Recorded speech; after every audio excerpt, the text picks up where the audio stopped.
Assalamualaikum teman-teman. Kemenangan Ramawijaya atas Rahwana tidak bisa dilepaskan dari peran seorang yang bernama Gunawan Wibisono. Siapakah Gunawan Wibisono ini? Baik, kita lihat silsilahnya. Kita awali dari kisah Dewi Sukesi, ibu dari Rahwana.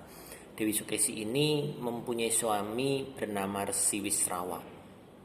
Sebenarnya Resi Wisrawa waktu itu akan melamar Dewi Sukesi untuk anaknya, yaitu Prabu Wisrawano atau Prabu Danapati.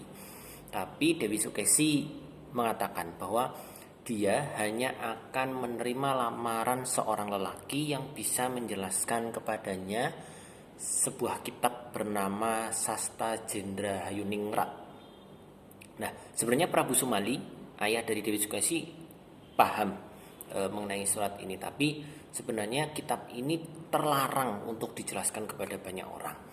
Tapi Dewi Sukesi tetap ngotot dan hanya mau menerima lamaran laki itu, dan Resi Wisrawa itu paham ya mengenai kitab tersebut.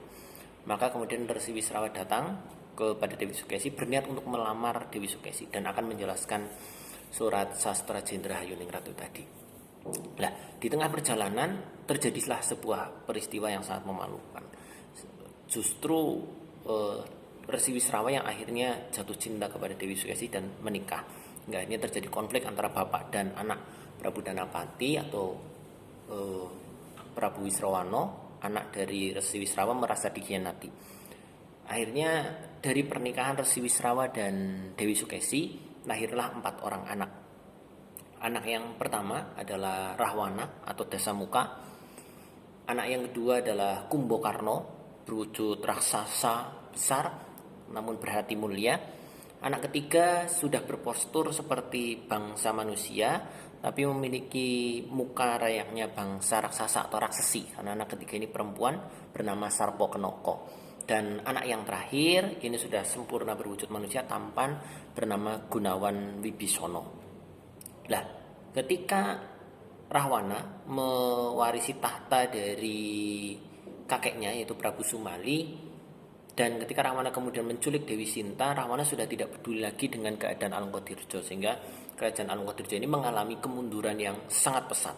Nah, adik-adik Rahwana ini berbeda sikap, tiga ini. Kumbokarno lebih ke arah menasihati Rahwana agar mengembalikan Dewi Sinta kepada Ramawijaya, karena itu bukan haknya.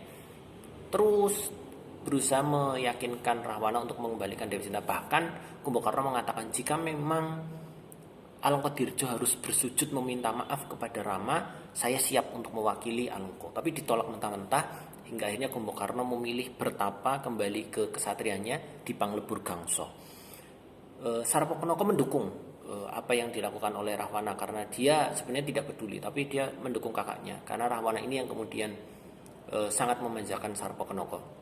Dan Gunawan Wibisono menolak keras apa yang dilakukan oleh Rahwana, sering terlibat konflik, dan akhirnya Gunawan Wibisono diusir dan memilih membelot berpihak kepada Ramawijaya karena dia tahu satu-satunya cara menyelamatkan Alengkodirjo adalah melengsarkan kakaknya, dan detik itu yang bisa melengsarkan Rahwana itu ya hanya Ramawijaya. Maka Gunawan Wibisono kemudian membelot kepada Ramawijaya, membeberkan kelemahan pasukan-pasukan dari Rahwana, termasuk juga kelemahan Kumbokarno, yang akhirnya Kumbokarno atas tipu muslihat dari Rahwana harus turun ke medan perang.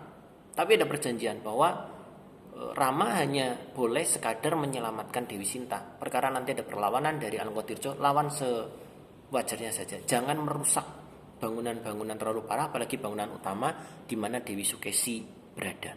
Ini kemudian disetujui, termasuk ide Rama Tambak atau membangun jembatan yang menghubungkan tempat Rama sampai ke Alengkodirjo, itu juga ide dari Gunawan Wibisono. Jadi Gunawan Wibisono memang memiliki pengaruh yang sangat luar biasa, termasuk ketika ini Alengkodirjo dikalahkan, yang kemudian dinobatkan menjadi Raja Alengkodirjo oleh Ramawijaya adalah Gunawan Wibisono. Jadi memang berbeda sikap ya antara Kumbokarno, Gunawan Wibisono. Dua orang ini, dua adik Rahwana ini sebenarnya sama-sama menentang sikap Rahwana, tapi kemudian sikap mereka berbeda. Kumbukarno lebih memilih kemudian berdiam diri di Panglebur Gangsa, sementara Gunawan Bisono lebih memilih membelot untuk menyelamatkan negerinya, yaitu Alengkotirjo. Jadi memang peran Gunawan Bisono dalam kemenangan Ramawijaya berhasil membawa pulang Dewi Sinta itu sangat besar, sangat penting. Jadi itu sebagai epilog kisah Hanoman dalam novel Pitoya Amri, Hanoman akhir bisu sebuah perang besar. Assalamualaikum warahmatullahi wabarakatuh.